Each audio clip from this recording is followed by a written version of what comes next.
Bertrand, vous voulez évidemment souvent avec le point sur l'effectif. Oui.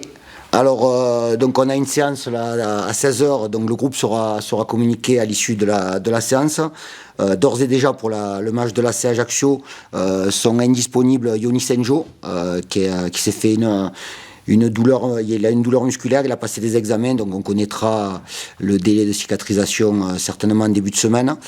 Pareil pour Omar Ngom, torsion au genou mercredi pendant l'entraînement. Et on a Terence Koudou qui doit reprendre l'entraînement en début de semaine. Il s'est fait une petite lésion durant son stage de l'équipe de France la semaine dernière contre le Paris FC. Et donc il est resté en soins et il doit reprendre en début de semaine. Donc d'ores et déjà, ces joueurs seront indisponibles. Une lésion à quel endroit Terence, un coup, une contusion sur le genou. Ouais, mais rien de grave. Steve, ça va mieux ? Oui, alors Steve, après le match de QRM, il est resté toute la semaine dernière aux soins. Il a repris la course cette semaine, il a repris l'entraînement collectif hier. Il va faire un test cet après-midi pour voir comment il se sent et s'il peut intégrer le groupe pour le match de demain. Et Tino, tu peux nous en parler de son évolution ? Ouais, alors avec Tino, on avait dit qu'on ferait un point à la trêve internationale, c'est-à-dire la semaine dernière. Il a très bien travaillé sur le plan athlétique.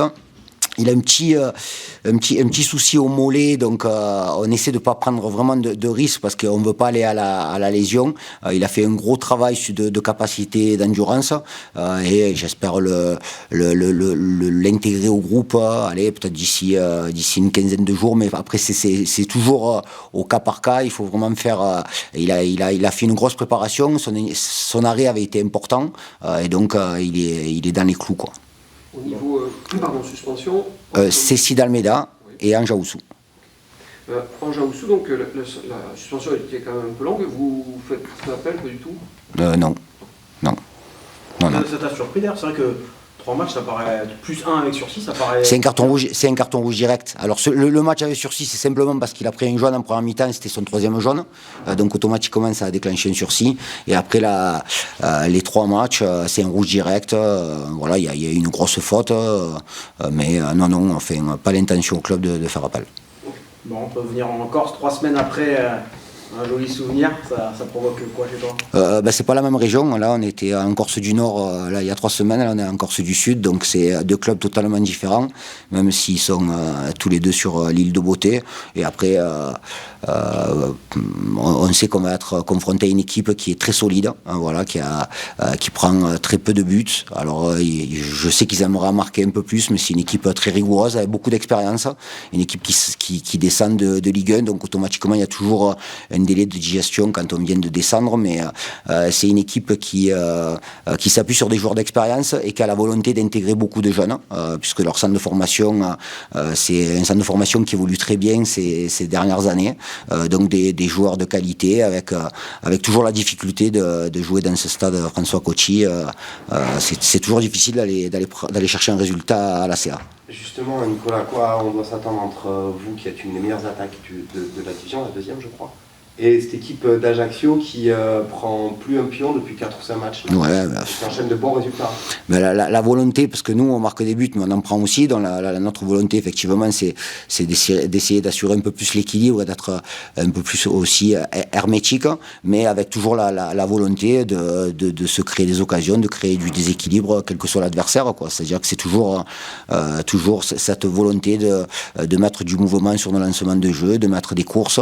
Après, c'est toujours pareil, le rapport de force qu'il y aura demain, avec une équipe qui a un jeu assez direct quand elle est en possession. C'est l'équipe qui fait le moins de passes pour attaquer, donc pas mal de jeux directs avec des joueurs de qualité devant qui sont capables de prendre la profondeur. Donc un match où il faudra être très bon dans les duels comme tous les matchs, mais on se rappelle aussi du match de préparation où on avait été mis en difficulté dans ce domaine-là à la mi-juillet.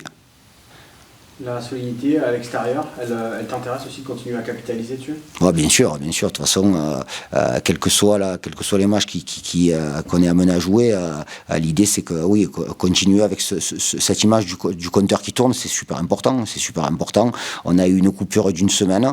On repart sur un bloc de 4 matchs avant notre entrée en Coupe de France. Donc il faut continuer à être performant. Aujourd'hui, on est dans les clous d'où on aimerait être, quoi, avec 15 points en 10 matchs. Donc l'idée, effectivement, c'est de continuer à capitaliser. 1,5 points en moyenne par match.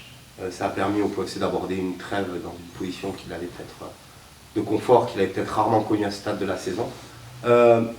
Comment, déjà, est-ce que ça vous a aidé et comment capitaliser là-dessus?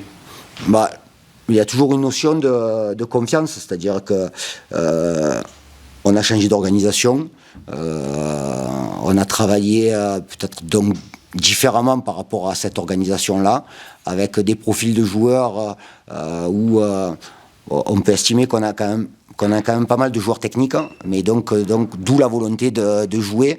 Mais quand on veut jouer, les équipes qui sont fortes dans le jeu, c'est des équipes qui défendent très bien. Donc il faut faire en sorte de s'améliorer là-dessus et qu'on soit en capacité de mieux défendre pour continuer et avoir l'ambition de faire du jeu. Donc bien sûr que on a profité de cette trêve. Alors on a beaucoup travaillé sur le plan athlétique parce qu'il y avait quelques joueurs qui étaient un peu en retard, donc on en a profité pour bien travailler. On a fait de bonnes séances, mais il faut toujours être en éveil. Alors nous, on est là pour ça, le staff, c'est-à-dire que la confiance, c'est très bien, mais il faut que la confiance, ça soit pas du relâchement et qu'on reste absolument en éveil. À quel point la blessure de Terence te contrarie? Comme la plupart des joueurs du groupe, quand ils sont blessés, c'est toujours embêtant d'avoir un joueur blessé. Terence restait sur des matchs de qualité, voilà, sur des matchs de qualité. C'est embêtant parce qu'il s'est blessé en équipe de France. C'est vrai qu'il était dans une période où il avait beaucoup joué. Donc j'ai pu échanger avec son sélectionneur U20 où l'idée c'était qu'il joue qu'une mi-temps. Il était prévu sur ce match-là qu'il joue une mi-temps et il s'est blessé à la 13e ou 14e minute. Donc bien sûr que c'est embêtant, mais ce qui est bien, c'est que c'est pas grave. Voilà, donc il va nous manquer sur ce match-là, mais on est en capacité de pouvoir être performant sans Terence, comme on l'a pu l'être à QRM, en l'absence de Jean Ruiz ou de Kenji Boto. Voilà, aujourd'hui, l'émulation, ça doit servir à ça, justement. Quand on parle de concurrence, il faut faire en sorte que les joueurs qui intègrent l'équipe ne fassent pas baisser le niveau global et collectif. On se souvient de ce dont avait été capable Kenji en basculant côté droit. Il y a cette passe décisive contre Bordeaux, ouais. Notamment. Ouais, mais du pied gauche. Bon, c'est ça. Ça le met option prioritaire? C'est une possibilité, mais ce n'est pas l'option prioritaire. Il y a d'autres possibilités aussi. Tu nous l'as dit. Il y a la possibilité de faire jouer Ousmane Kanté sur le côté droit. Il y a la possibilité effectivement de faire jouer Kenji et Obi à gauche. On a, oui, quelques possibilités. Marius joue avec la réserve ce soir à Blagnac. On a gardé que 20 joueurs de champ et 2 gardiens. On a laissé Marius et Quentin Galvez, notre troisième gardien, jouer avec la réserve, parce qu'il y a la particularité du match de la réserve se joue ce soir à 20h. Donc on a gardé 20 joueurs. On va faire le point cet après-midi pour définir le groupe. Nicolas, je fais un papier sur Bingourou là, cette semaine. Est-ce que tu peux nous faire un petit bilan de son début de saison et ce qu'il apporte sur le terrain comme dans les vestiaires? C'est un garçon, bien entendu, très, très important. C'est un garçon qui a beaucoup de talent, beaucoup de charisme, où il y a encore des axes de progression. Et l'idée, c'est que quand on fait un début de saison comme il a pu faire, avec des matchs très intéressants et des arrêts décisifs, c'est la régularité qui est importante. Donc aujourd'hui, on a fait que 10 matchs.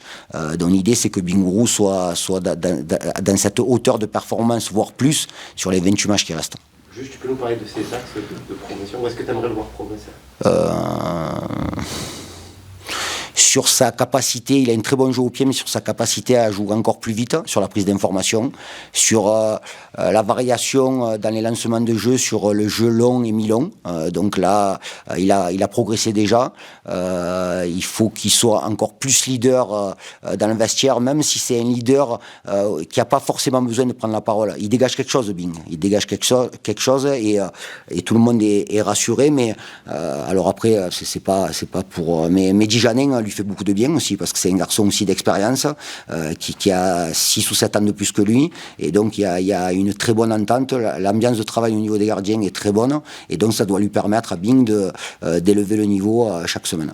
Mehdi, justement, Janin nous disait que c'est un joueur qui avait rien à faire en Ligue 2. Ah, il y a un côté, c'est bien, hein, c'est important entre eux de se pousser et d'avoir cette bienveillance. Si aujourd'hui Bing est en Ligue 2, c'est qu'à un moment donné, on est toujours à l'endroit où on doit être. Aujourd'hui, Bing, c'est le gardien du Pau FC. Son objectif est d'abord collectif et son objectif personnel, c'est bien entendu d'être performant. Mais je suis d'accord sur le grand talent de Bingourou et l'idée, c'est qu'il soit régulé dans la performance comme tout joueur de haut niveau doit être, et c'est vers ça qu'on doit aller. Mais bien entendu, c'est un garçon très important. Tu as posé la question sur Henri CV. Oui. Est-ce que ça t'inquiète pas non plus, Bingo, pour la CAN? Non, franchement, je me pose pas la question. Après, ça fait partie du jeu. Ça voudra dire qu'ils sont performants et qu'ils seront encore performants. La CAN se joue en 2024, donc on a le temps d'ici là, mais c'est des leaders importants sur le terrain et dans le vestiaire. Donc, si on commence à évoquer ça, ça veut dire qu'ils sont performants. C'est une très bonne chose. Un mot sur Henri qui porte le brassard. Comment tu sens qu'il ressent cette responsabilité? Est-ce que ça le galvanise encore plus? Est-ce que ça ne change pas grand-chose finalement? Je suis pas persuadé que le fait qu'il ait le brassard, ça lui permette d'être encore plus performant. Je suis persuadé que s'il n'avait pas le brassard, il serait tout autant performant. Henri, c'est un leader technique qui a une très bonne lecture de jeu. C'est un garçon avec qui on peut avoir des discussions sur le plan de jeu, sur l'aspect tactique. C'est quelqu'un qui s'intéresse aux problématiques du football sur le plan stratégique. Donc c'est bien de pouvoir échanger. Alors c'est pas le seul, mais c'est plus un leader dans la stratégie de jeu et dans la lecture de jeu, plutôt qu'un leader qui va ruer dans les brancards ou qui va crier sur tout le monde ou qui va prendre la parole sur le plan motivationnel ou psychologique. Il est focalisé sur le jeu. On se connaît le contexte corse, puisque pour avoir joué... Ah oui, je le connais un peu. Pour avoir joué à Bastia Borgo, en national, il y a un an maintenant. Donc justement, un déplacement en Corse, qu'est-ce que ça représente? Il faut montrer encore plus de valeur, on va dire, au niveau solidarité, etc. Ouais, c'est sûr qu'on devra montrer un peu plus de valeur au niveau de la solidarité, parce qu'on sait que c'est l'équipe qui gagne le plus de duels et qui récupère le plus de ballons. Donc on sait qu'on devrait être conquérant chez eux. Bon, avant ce match à Bastia, on avait fait une interview tous les deux. Oui. On disait qu'après la pluie venait toujours le beau temps. Ça a été ton cas, la roue a tourné, tu as 3 buts sur les 3 derniers matchs. Comment tu vis cette période plus faste? C'est sûr que la période elle est un peu meilleure, mais comment dirais-je, il faut que je me repose pas sur mes lauriers et que je puisse continuer de performer. T'as un sentiment d'être récompensé de tous tes efforts? Oui, quand même, parce que je pense que je triche pas, donc c'est normal que je sois récompensé de tous mes efforts. Il y a une connexion avec Henri aussi qui s'est vu à Quevilly. Bon, on la connaît, les liens qui vous unissent. Mais c'était le prolongement idéal sur le terrain? Ouais, c'est sûr qu'avec Henri, déjà en dehors, on s'entend très bien. Et sur le terrain aussi, on s'entend bien. Il essaye souvent de me guider, de me mettre dans les meilleures dispositions afin que je puisse être plus performant. Mons, je voyais Bing en interview hier et il me racontait l'histoire de sa venue à Pau. Et notamment qu'il t'avait croisé quelques jours avant de signer un mariage. Oui, on s'est croisés. Alors raconte-moi cette histoire, s'il te plaît. Moi, Bing et moi, on a beaucoup d'amis en commun. Notamment Fetou Mawassa qui se mariait le 10 normalement, le 10 juin. Et on s'est rencontrés au mariage. On s'est dit bonjour, on a parlé comme si de rien n'était. Et quelques jours après, je vois qu'il signe au club de Pau. Dans ma tête, je me suis dit, mais il est bizarre, lui. On s'est vu il y a peut-être 3-4 jours. Il a fait comme si de rien n'était. Et là, il signe à Pau. Et après, on a eu une discussion par rapport à ça. Il m'a dit que ça s'est fait rapidement, en fait. au moment où on s'était vu, c'était même pas d'actualité. Toi, t'avais même pas dit, vas-y, arrive, on a besoin d'un gardien. Non, franchement non, j'ai pas parlé de ça avec lui. À aucun moment on a évoqué le sujet. Bon, et il vaut mieux l'avoir avec eux contre. Hein, Ah oui, oh la vache. Ça se voit même à l'entraînement. Je pense que pour moi c'est un très bon gardien qui a le niveau pour jouer en Ligue 1. Et c'est aussi un gardien qui nous fait progresser. En tout cas moi, à titre personnel, c'est un gardien qui me fait progresser. Je sais que maintenant, lorsque tu arrives face à un gardien qui a une certaine envergure, il faut faire preuve de sang-froid et par moments plus lever le ballon. Parce qu'au sol, il prend tous les ballons. Et donc, ouais, à l'entraînement, se frotter à lui à l'entraînement au quotidien, ça te, Oui. ça te fait... Ah oui, ça me fait progresser. Ouais, je trouve qu'on a des très bons gardiens parce que Mehdi Janin aussi est un très bon gardien aussi. On vous a laissé sur une dynamique positive hein, sur ce deuxième bloc. Oui. Alors, est-ce que du coup c'était dommage de s'arrêter ou est-ce que ça a fait du bien de recharger un peu les batteries? Par rapport à la dynamique, c'est sûr qu'on aurait aimé continuer, mais malheureusement, c'est pas nous qui faisons les calendriers, donc ça nous a permis aussi de travailler. Donc on verra comment ça se passera demain.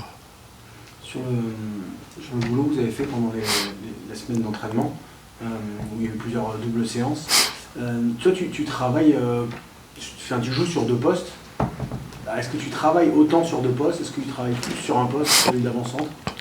Je travaille sur les deux postes. Ouais. En général, le coach essaie de mettre aux deux postes afin que je puisse pas être en difficulté pendant les matchs. T'as une préférence qui se dégage aujourd'hui entre les deux? Non, j'ai pas de préférence. Moi, ce que j'aime, c'est être sur le terrain, c'est tout. Est-ce qu'il y a beaucoup de différences dans, on va dire, le cahier des charges, si je puis définir ça comme ça, entre les deux postes, ou est-ce que ça se ressemble quand même? C'est sûr que sur le côté, on défend un peu plus. Il y a plus de replis défensifs, tandis que devant, on doit juste fermer l'intérieur et plus diriger les centraux sur le côté. Donc ça se joue plutôt sur l'aspect défensif, quoi. Ouais, c'est ça. Pour ma part. Bon, l'année dernière, vous avez effectué un début de championnat un peu plus compliqué. Cette année, le POSC réalise le meilleur début de championnat de son histoire en Ligue 2. Qu'est-ce qui a changé dans les très grandes lignes? Je dirais que rien n'a changé, c'est juste que le club est en train de comment dirais-je, de franchir des paliers, c'est tout. On a un groupe, je pense, qui a un peu plus d'expérience que l'an dernier. L'an dernier, il y avait énormément de jeunes. Là, il y a plus de joueurs d'expérience. Du coup, ça se ressent aussi sur nos performances. Le coach soulignait les progrès que tu avais fait dans le jeu aérien. Ouais, c'est sûr que avec mon 1m73, c'est pas l'une de mes plus grandes forces. Mais je suis en train de progresser sur le jeu aérien. Ça joue sur le timing du coup? Ouais, je pense que ça joue sur le timing aussi. Après, j'ai quand même un bon jump. Mais tu peux avoir un bon jump, si t'as pas le timing, ça sert à rien. C'est un défi pour toi justement de cocher cette case du jeu aérien? C'est une bonne chose. Parce que ça rajouterait plus de palettes à mon football.